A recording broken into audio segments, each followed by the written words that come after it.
Ngayong gabi, sa Cayetano in Action with Boy Abunda. Ano ang opinion mo dito?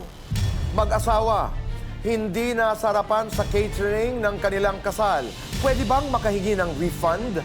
Major comments ng mga guests is the carbonara. Sobrang lasak daw po. Yung fish fillet daw po, antigas but yet soggy. Aside sa taste is nagkulang po yung food. Binlock na po kami sa lahat ng pages nila sa personal accounts. Ano ang payo mo sa kasong ito?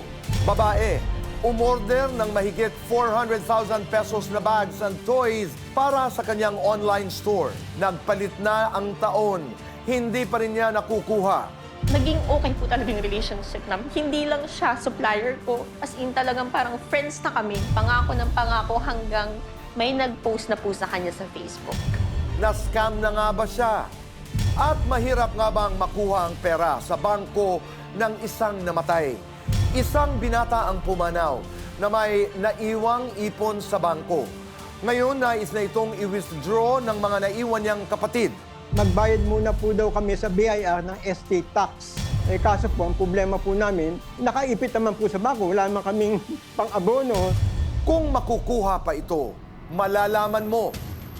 Mga tanong sa kaperahan pa rin ang masasagot sa Ate Pia. Kuya Alan, yes o no? Malalaman mo na ang iyong mga karapatan kapag pera na ang pinag-uusapan ngayong gabi sa Cayetano in Action with Boy Abunda.